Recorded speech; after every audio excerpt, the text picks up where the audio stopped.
الصبح بدا من طلعته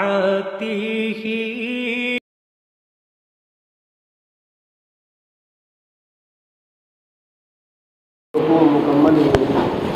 سورہ البقرہ کے 18 رکوع مکمل ہوئے۔ آیت نمبر 152 پر، آیت نمبر 152 کے بعد ہے یا ایھا الذین آمنوا استعینوا بالصبر والصلاۃ ان اللہ مع الصابرین۔ اعوذ باللہ من الشیطان الرجیم، بسم اللہ الرحمن الرحیم۔ یا ایھا الذین آمنوا استعینوا بالصبر والصلاۃ ان اللہ مع الصابرین ولا تقولوا لمن يقتل في سبيل الله اموات بل احياء ولكن لا تشعرون۔ صدق اللہ العظیم۔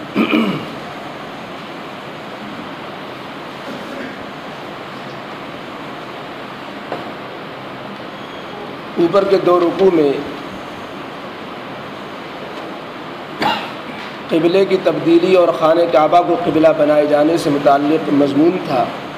اس پر یہود و نصارہ کے اعتراضات کے جوابات بھی تھے، اور کسی سمت کو قبلے کو متعین کرنے کی جو مصلحتیں ہوتی ہیں ان کا بھی ذکر تھا، اور خانہ کعبہ کو قبلہ قرار دیے جانے کو اللہ کی نعمت قرار دیا گیا تھا، اور نبی کریم علیہ السلام کی بعثت کو جس طرح نعمت ہونا پہلے بیان کیا جا چکا، ایسے ہی خانہ کعبہ کو قبلہ بنایا جانا بھی اللہ کی طرف سے ایک انعام ہے امت محمدیہ پر۔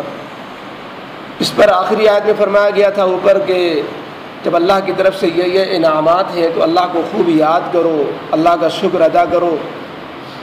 تم جب زبان و دل سے اور عمل سے اللہ کا ذکر و شکر کرو گے تو پھر اللہ تعالیٰ کی طرف سے بھی عنایتوں سے اور نئی نئی رحمتوں سے اللہ کی طرف سے انعامات ہوتے رہیں گے، اور اللہ کی طرف سے بھی معاملات مہربانی کے ہوتے رہیں گے۔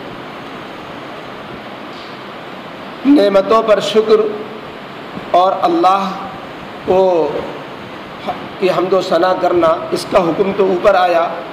آج کی عنایتوں میں مصیبتوں پر صبر کا پہلے حکم دیا جاتا ہے۔ انعامات پر نعمتوں پر شکر ہوتا ہے اور مصیبتوں پر صبر ہوتا ہے۔ حدیث پاک میں آتا ہے مومن کا بھی عجیب حال ہے، اور یہ صرف مومن ہی کا حال ہے، غیر مومن کا نہیں، کہ وہ انسان کی دو ہی حالتیں ہوتی ہیں، یا تو وہ اچھے احوال میں ہوتا ہے یا پریشانی کے احوال میں ہوتا ہے۔ خوشگوار حالات میں وہ اللہ کا شکر بجا لاتا ہے، اس پر بھی اس کو اجر ملتا ہے، ثواب ملتا ہے، اللہ کے درجات بلند ہوتے ہیں، اور سختی کے حالات میں، مصیبت و پریشانی کے حالات میں صبر کرتا ہے اور صبر پر بھی اجر ملتا ہے، اس پر بھی اللہ کے ہاں اس کے درجات بلند ہوتے ہیں۔ تو اس طریقے سے مومن کا اچھا حال بھی اچھا ہے اور برا حال بھی اچھا ہے، جبکہ مومن کے علاوہ کوئی یہ بات نصیب نہیں ہے۔ وہ نعمتوں میں اترانے لگتے ہیں، مصیبتوں میں گھبرانے لگتے ہیں۔ مومن کا حال اس کے برعکس ہوتا ہے۔ تو اوپر تو شکر کی بات تھی، آگے اس عنایتوں میں صبر کی بات ہے۔ جن پس منظر میں یہ آیتیں آ رہی ہیں، جس میں آگے شہید سے متعلق مضمون بھی ہے کہ رائے خدا میں جو قربان ہو جائیں انہیں تم عام مردوں کی طرح نہ سمجھو، ان کا مقام ہی کچھ اور ہے، اور اللہ تعالیٰ کے ہاں تو ان کو ایسی ممتاز حیات برزخی ملی ہوئی ہے، ایسی امتیازی زندگی ملی ہوئی ہے جس پر دنیا کی 100 زندگیاں قربان ایک ایک ان کے شہادت پر۔ تو یہ جو آیتیں آ رہی ہیں اور آگے جس کا سلسلہ ہے، جس پس منظر میں یہ آیتیں آ رہی ہیں، مفسرین نے لکھا ہے کہ غزوہ بدر پیش آ چکا تھا۔ مدینے میں 2 سال مسلمانوں کے گزر چکے تھے، یہود و نصارہ کی طرف سے اعتراضات اور مخالفت کا سامنا تھا، منافقین کی ریشہ دوانیاں بھی چل رہی تھیں، ادھر جنگوں کا سلسلہ بھی شروع ہو گیا تھا۔ غزوہ بدر پیش آ چکا تھا جس میں 8 انصاری صحابہ اور 6 مہاجر صحابہ اللہ کی راہ میں شہید ہو چکے تھے۔ تو اس پر کچھ لوگوں نے اس طرح کی باتیں بھی کی کہ دیکھو وہ مر گئے، دنیا کی نعمتوں سے محروم ہو گئے۔ اللہ رب العزت کی طرف سے صحابہ کو جو نبی کریم علیہ السلام کے زیر تربیت تھے ان کو ادب سکھلایا گیا کہ شہیدوں کا تذکرہ کیسے کیا جائے، شہیدوں کا مقام بتایا گیا، اور ساتھ میں صبر کی تلقین کی گئی کہ یہ حالات دین کے کام کرنے والوں کو تو پیش آتے ہی رہتے ہیں۔ جو لوگ دین کی مخالفت کرتے ہیں ان کے مقابلے میں ڈٹنا پڑتا ہے، لڑنا پڑتا ہے۔ بعض دفعہ جنگ کے حالات ہو جاتے ہیں، اس میں جہاں ان کے لوگ مارے جاتے ہیں تو مسلمان بھی جو ہے دنیا میں امتحان کو برقرار رکھنے کے لیے اللہ تعالیٰ کی طرف سے مسلمانوں کو بھی جو ہے شہادت ملتی ہے۔ تو ان حالات کے اندر مصیبتوں کے موقع پر انسان کو کیا کرنا چاہیے، اور پھر یہی نہیں کہ انسان کو مصیبتوں ہی کے حالات میں، بلکہ جو بھی مشکلات اس کے سامنے آئیں، دنیا کے لین کے، دین کے لین کے، اور جو بھی معاملات میں اس کو پریشانی کے حالات آئیں، کوئی مسئلہ نہیں حل ہو رہا، کوئی پریشانی کھڑی ہو رہی ہے، کوئی بات جو ہے چاہتے وہ پوری نہیں ہو رہی ہے، انسان کو اسی الجھن کا وہ شکار ہے، تو ہر چیز میں انسان کو ایک نسخہ دیا گیا پہلی آیت میں صحابہ کرام کے واسطے سے، نبی کریم علیہ الصلوۃ والسلام کی وحی کے ذریعے سے امت کو ایک نسخہ دیا جا رہا ہے کام بنوانے کا، پریشانی کو حل کرانے کا، انسان کو اپنی تسلی حاصل کرنے کا۔ اس نسخے کے 2 جز ہیں۔ مسلمانوں سے خطاب ہے کہ مسلمانوں تمہارے لیے یہ نسخہ ہے، اس نسخے پہ تم عمل کرو گے، ہر طرح کی بے چینی سے نجات پاؤ گے، پریشانیوں میں گھرے ہوئے ہوگے لیکن ان پریشانیوں کا حل تمہیں نکلے گا، تمہارے دل کو میں ڈھارس بندھے گی اور تمہارے لیے مصیبتیں ہلکی ہو جائیں گی۔ تمہیں کرنا کیا ہے؟ تم اللہ رب العزت سے مدد چاہو صبر اور صلات کے ذریعے سے۔ صبر کہتے ہیں تکلیف کو جھیل جانا، سہ جانا، اللہ کی خاطر تکلیف کو برداشت کر لینا۔ شریعت میں صبر کا جو مفہوم ہے اور عوام الناس میں جو صبر کا مفہوم ہے اس میں تھوڑا فرق بھی ہے۔ عامت المسلمین میں اور عوام میں تو یہ مفہوم پھیلا ہوا ہے کہ صبر کہتے ہیں انسان پر صدمے کے حالات آئے اور انسان پر کوئی مصیبت ٹوٹی تو وہ مصیبت کو جھیل جائے اور اس پہ واویلا نہ مچائے، تو یہ صبر ہو گیا۔ جبکہ صبر کا مفہوم صرف اتنا ہی نہیں ہے۔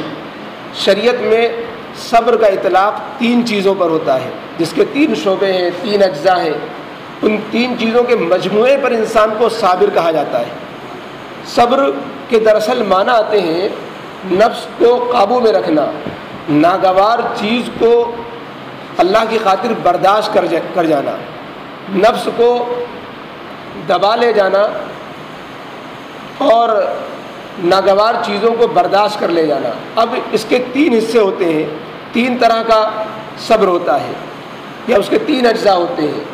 ایک تو یہ کہ اللہ کے احکام کی بجا آوری میں، اللہ کی اوامر کی اطاعت میں، اللہ کے احکام کو پورا کرنے میں جو ناگواری آئے یا جو تکلیف اٹھانی پڑے یا جو اس کے لیے نفس کو دبانا پڑے اللہ کے حکم کو پورا کرنے میں، اس کو برداشت کرنا، یعنی گویا اللہ کے حکموں کو پورا کرنا، یہ صبر کا پہلا حصہ ہے۔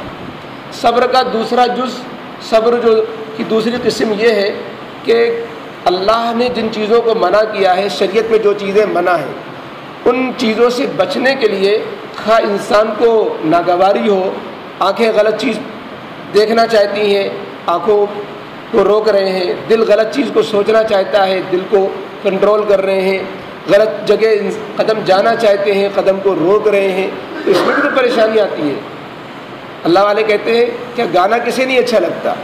بھائی گانے کی آواز اور جو ہے ناچ گانا یہ کس کو نہیں اچھا لگتا، لیکن اللہ والے صبر سے کام لیتے ہیں کہ وہ اللہ کے حکم کو پورا کرتے ہیں۔ بھائی منع ہے تو ہمیں اس کو جھیلنا ہے، منع ہے تو اس کو نبھانا ہے، لہذا ان چیزوں سے اپنے کو بچاتے ہیں۔ اسی پر یہ بھی صبر کی ایک قسم ہے کہ گناہوں سے اپنے نفس کو روکنے کے لیے نفس کی مخالفت کرنا اور اپنے کو گناہوں سے بچا لے جانا، یہ صبر کی دوسری قسم ہے۔ اور صبر کی تیسری قسم وہی ہے جو عوام الناس میں مشہور ہے، جس کے معنی ہے کہ صدمے کے حالات پر، مصیبتوں کے حالات پر جو ہے اللہ کے مشیت کو سامنے رکھتے ہوئے اور ثواب کی امید پر اس مصیبت کو برداشت کرنا، یہ بھی صبر ہے۔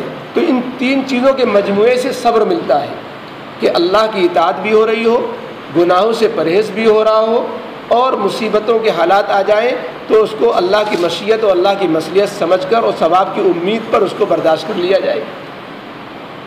صبر میں یہ بات نہیں ہوتی کہ انسان روئے دھوئے نہیں، یا صبر میں کا یہ مطلب نہیں ہوتا کہ انسان کے آنسو نہ نکلے. بھائی صدمے کے حالات آئیں گے، اس پہ رنج کا ہونا، غم کا ہونا بالکل فطری بات ہے. اور بے ساختہ انسان کی آنکھوں سے آنسو بہہ پڑے اور وہ روئے تو یہ بھی صبر کے خلاف نہیں. خود نبی کریم علیہ الصلوۃ والسلام اپنے بیٹے کے انتقال پر آنسوؤں سے رو رہے تھے. انا بفراقک یا ابراہیم لمحزونون، اور آپ کے دل رنجیدہ ہے، آنکھیں آنسو بہا رہی ہیں، لیکن ہم اللہ کے فیصلے پر راضی ہیں. تو اس نے صبر کو کے معنی کو متعین کر دیا کہ آنکھوں سے آنسو کا بہنا اور غم کے حالات ہونا، انسان کے چہرے دل پر اثر ہونا، انسان کے جسم پر اس کے اثرات ہونا، تو یہ صبر کے خلاف نہیں ہے. پھر کیا ہے صبر؟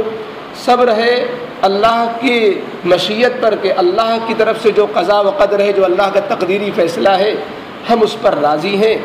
اللہ کا حکم یوں ہی تھا، اس پر اللہ ہمیں ثواب عطا فرمائیں گے.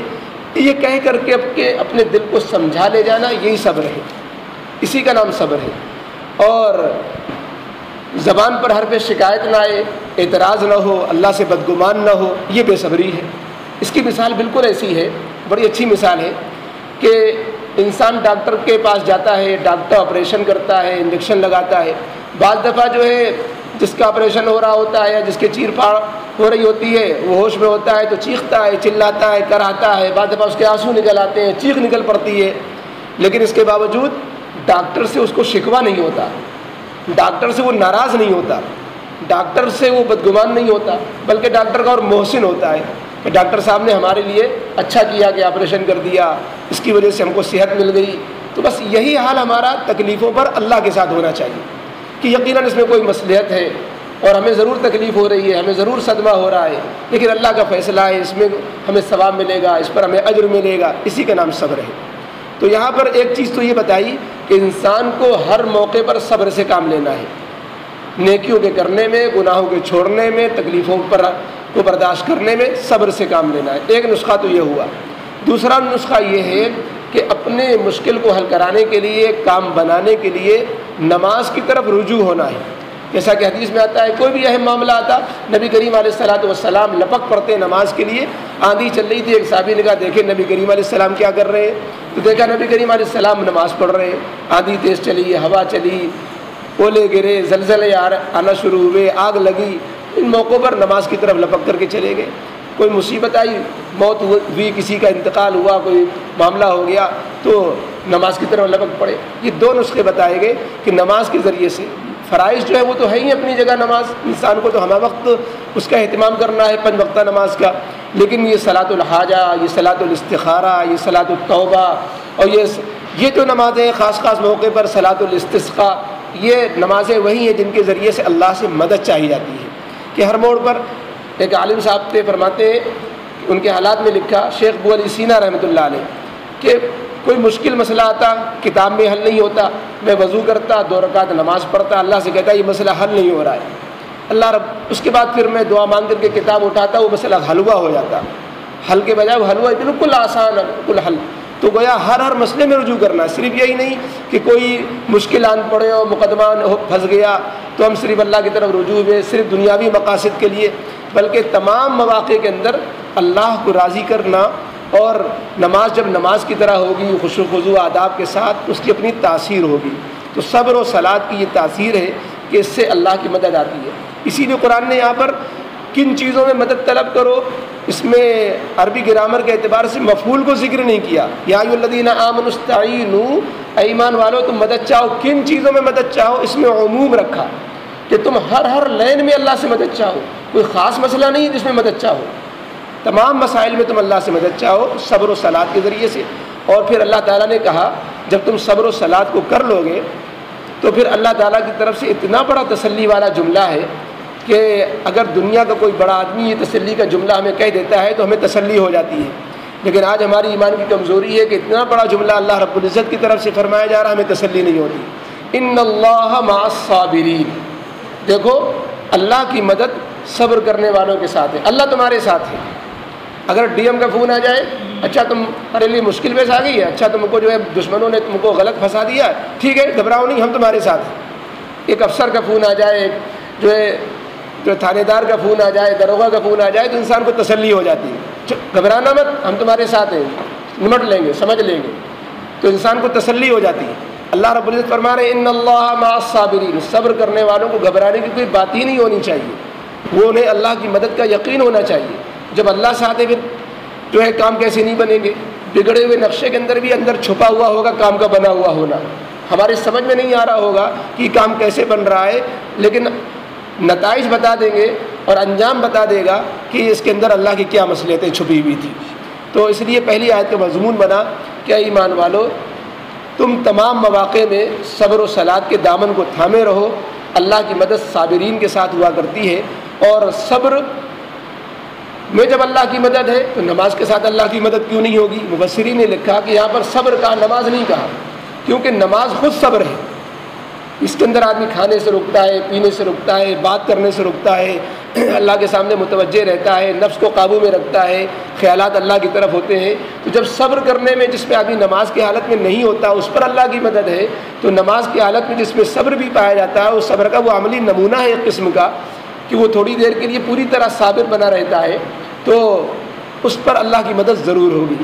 آگے اللہ رب العزت نے ان لوگوں کے لیے جو اللہ کی راہ میں شہید ہو گئے تھے اور آئندہ بھی چونکہ شہادت کے واقعات پیش آنے والے تھے، ان کے لیے اللہ رب العزت نے مسلمانوں سے خطاب کرتے ہوئے کہا کہ دیکھو، جو راہ خدا میں محض اللہ کی خوشنودی کی خاطر اپنی جان کو اللہ کے حوالے کر دیتے ہیں اور اللہ کی راہ میں وہ مارے جاتے ہیں، انہیں عام مردوں کی طرح مت سمجھو، انہیں مردہ کہو بھی نہیں ادب و احترام میں، پھر کیا کہو؟ شہید کہو، اور انہیں عام لوگوں کی طرح نہ سمجھو کہ وہ ان کی جو ایک امتیازی زندگی ہوتی ہے، جو برزخ میں زندگی جو سب کو ملتی ہے، ان زندگیوں میں ان کو ایک ممتاز زندگی ملتی ہے۔ یہ تو طے ہے کہ جو دنیا سے وفات پا گیا، انتقال کر گیا، مر گیا، تو وہ برزخی زندگی پاتا ہے، اس میں مومن کی بھی کوئی قید نہیں ہے، کافر کو بھی برزخی زندگی ملتی ہے۔ اس برزخی زندگی کے اندر بھی اللہ تعالیٰ نے اس زندگی کے درجات رکھے ہیں، اس حیات برزخی کے بھی درجات رکھے ہیں۔ اس حیات برزخی کے اندر بھی اللہ رب العزت کے مرتبے ہیں کہ اس میں ایک تو برزخی زندگی کافر کو ملتی ہے، جس کی وجہ سے وہ سزا پاتا ہے، عذاب محسوس کرتا ہے، تکلیف ہوتی ہے، عذاب قبر ہوتا ہے، اور ایک برزخی زندگی مومن کو ملتی ہے جس سے وہ اللہ کی نعمتوں سے مستفید ہوتا ہے، قبر کشادہ ہو جاتی ہے اور اس کی روح لذت محسوس کرتی ہے۔ اس سے بھی اس زندگی کے اندر جو برزخی زندگی سب کو ملتی ہے، اس میں شہداء کی زندگی ذرا ممتاز زندگی ہوتی ہے۔ اسی وجہ سے ان کو کہا گیا کہ ان کو تم عام زندگیوں پر قیاس نہ کرو، ان کی برزخی زندگی ایک امتیازی زندگی ہوتی ہے۔ وہ امتیاز کس بات کا ہے؟ وہ امتیاز اس بات کا ہے جو شہداء کو برزخی زندگی ملتی ہے کہ اس زندگی کے آثار صرف روح کو نہیں بلکہ اس زندگی کے آثار حیات ان کی جسموں پر بھی پڑتے ہیں۔ چنانچہ شہداء کے جسموں کو مٹی نہیں کھایا کرتی، شہداء کے جسموں کو مٹی نہیں کھاتی، ان کے جسم محفوظ ہوتے ہیں۔ تو یہ ایسی زندگی ہوئی جو عام برزخی زندگی پانے والے عام مومنین سے بھی ممتاز ہوتی ہے، کفار سے تو ممتاز ہوتی ہی ہے، عام مومنین سے بھی ممتاز ہوتی ہے کہ وہ ان کے جسم بھی محفوظ ہوتے ہیں، اور اس زندگی کے اثرات ان کو کچھ زیادہ جو ہے میسر ہوتے ہیں جو اور لوگوں کے میسر ہوتے ہیں۔ دنیا میں اس کی ایک مثال ایسی ہے، مثلا انسان کے ہاتھ پاؤں میں، پیر کے اندر مثلا دیکھیے، ایک انگلیوں کے اندر حس ہے، احساس ہے، اور ایک جو ہے ایڑی کے اندر بھی احساس ہوتا ہے زندگی کا، لیکن ایڑی کے اندر جو زندگی کے احساس کی علامتیں ہیں وہ کم ہیں، انگلیوں میں جو احساس کی علامتیں وہ زیادہ ہیں، حالانکہ زندہ دونوں ہیں۔ پیر کے اندر زندگی ہے، انسان کے اندر روح ہے، تو وہ روح پورے جسم میں پھیلی ہوئی ہے، اور وہ روح کا اثر، زندگی کا اثر پورے جسم میں ہے، لیکن اس کے بھی درجات ہیں۔ آپ ایڑی کو نوچے، کھال نوچ کے پھینک دیتے ہیں، آپ کو پتہ ہی نہیں چلتا، اور انگلی کو ذرا سا جو ہے آپ جب جو ہے نوچیے تو اس میں تکلیف ہونے لگتی ہے۔ تو انگلیوں کے اندر زندگی کے حص زیادہ ہے ایڑیوں کے مقابلے میں۔ ایسے ہی برزخی زندگی سب کو ہے، لیکن حیات برزخی جو شہداء کو حاصل ہے وہ اوروں کو نہیں حاصل ہے۔ اسی بنا پر ہم شہداء کے جسم محفوظ ہوتے ہیں، اور اس سے بھی زیادہ ممتاز زندگی انبیاء کو ملتی ہے کہ ان کے جسم تو محفوظ ہوتے ہی ہیں، جیسا کہ حدیث میں آیا ان اللہ حرم علی الارض اجساد الانبیاء، کہ انبیاء کے جسموں کو اللہ تعالیٰ نے زمین پر حرام کر دیا ہے کہ زمین جو ہے کھا نہیں سکتی انبیاء کے جسموں کو۔ اس سے بھی زیادہ کیا ان کے لیے زندگی کے آثار ہوتے ہیں انبیاء کے لیے؟ وہ یہ ہوتے ہیں کہ بعد وفات بھی زندگی میں وہ آثار دنیا کے احکام پر بھی مرتب ہوتے ہیں کہ ان کی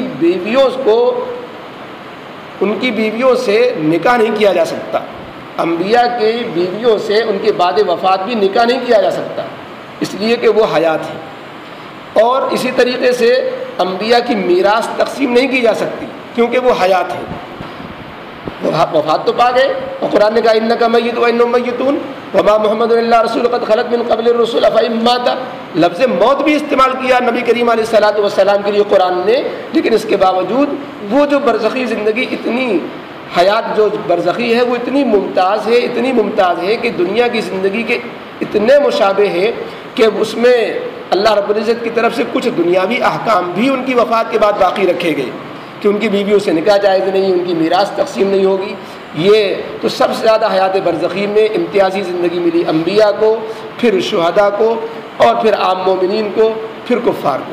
تو اس طریقے پر درجات ہیں برزخی زندگی کے۔ تو یہاں پر جو قرآن نے کہا بل احیاء، کہ وہ شہداء ایک خاص حیات کے ساتھ زندہ ہیں، یہ مطلب نہیں کہ وہ دنیاوی زندگی کے ساتھ زندہ ہے، کیونکہ موت تو آئی گئی برحق ہے، اور شہداء کی میراث بھی تقسیم ہو گئی، اور شہداء کو جو کی بیویوں کا نکاح بھی جائز ہو گیا، اور شہداء کی جو ہے کفن دفن بھی سب کچھ ہو گیا، لیکن اس کے باوجود جو احیاء ان کو کہا جا رہا ہے وہ وہی مطلب ہے خصوصی برزخی زندگی میں جو ان کو کہ ان کے جسموں پر ان کے اثرات ہیں۔ وَلَٰكِن لَا تَشْعُرُونَ، قرآن نے کہا کہ تم ان کے برزخی زندگی کو اس طرح نہیں محسوس کر سکتے جیسے دنیا میں کسی جیتے انسان کو محسوس کرتے ہو، چل رہا ہے، پھر رہا ہے، گھوم رہا ہے، ملاقاتیں کر رہا ہے، کھانا کھا رہا ہے۔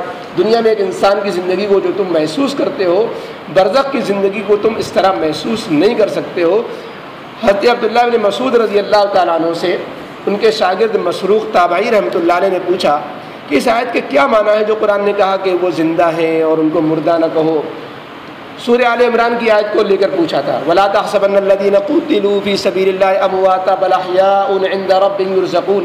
تو حضرت عبداللہ بن مسعود رضی اللہ تعالیٰ عنہ نے جواب دیا تھا کہ ہاں، میں نے اس آیت کے معنی نبی کریم علیہ الصلوۃ والسلام سے پوچھے تھے۔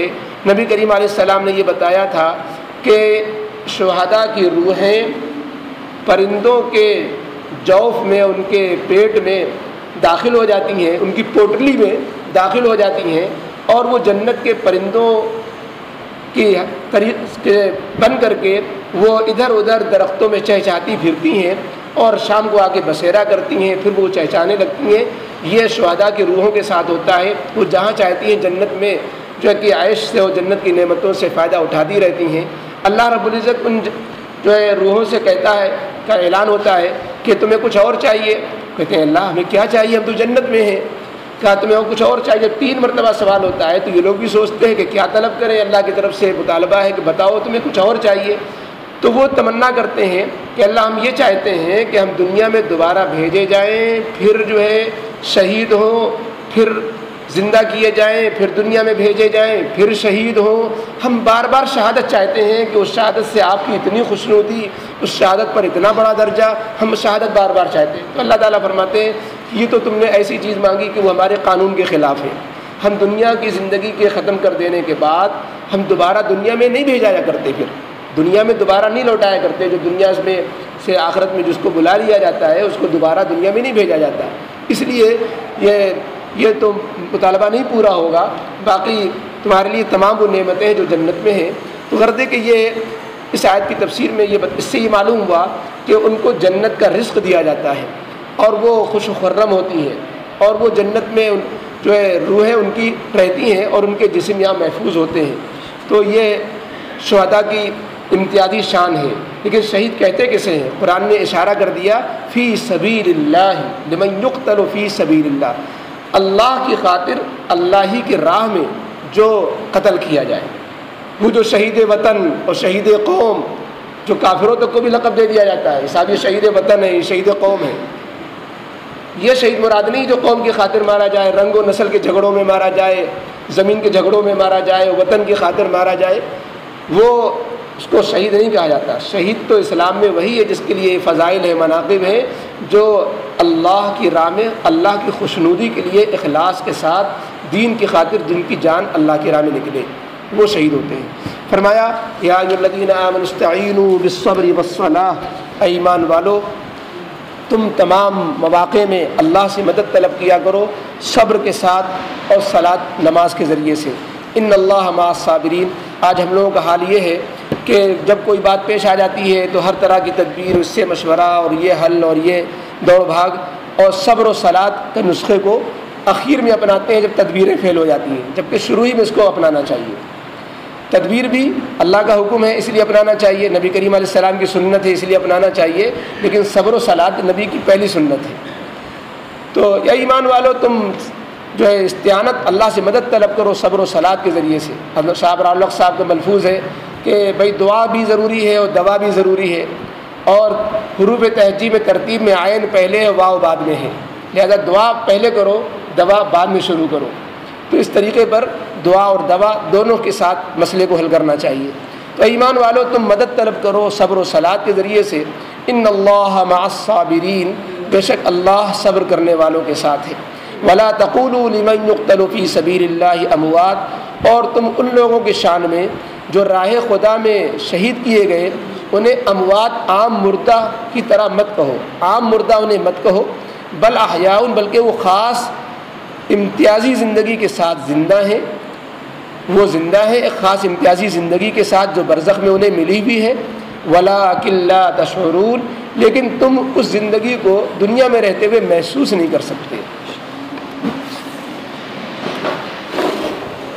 اللهم صل على سيدنا مولانا وحبيبنا شفيعنا محمد وعلى آل سيدنا محمد وآله وصحبه وبارك وسلم۔ ربنا ظلمنا أنفسنا وإن لم تغفر لنا وترحمنا لنكونن من الخاسرين۔ ربنا لا تزغ قلوبنا بعد إذ هديتنا وهب لنا من لدنك رحمة إنك أنت الوهاب۔ اللهم إنا نسألك العفو والعافية في الدنيا والآخرة۔ اللهم من أحييته منا فأحيي على الإسلام، ومن توفيته منا فتوفه على الإيمان۔ اللهم لقنا حجة الإيمان عند الممات۔ اللهم اجعل خير أيامنا يوم نلقاك فيه، اللهم اجعل خير أيامنا يوم نلقاك فيه۔ اللهم إنا نعوذ بك من جهد البلاء ودرك الشقاء وسوء القضاء وشماتة الأعداء۔ اللهم إنا نسألك العفو والعافية في ديننا ودنيانا وأهلنا وأموالنا، يا حي يا قيوم برحمتك نستغيث، يا ذا الجلال والإكرام، يا ذا الجلال والإكرام۔ اللهم إنا نسألك الهدى والتقى والعفاف والغنى۔ اللهم افتح مسامع قلوبنا لذكرك، وطهر قلوبنا عن غيرك، ونور قلوبنا بنور معرفتك، وأصلح لنا شأننا كله، ولا تكلنا إلى أنفسنا طرفة عين۔ وصلى الله تعالى على خير خلقه محمد وآله وصحبه أجمعين برحمتك يا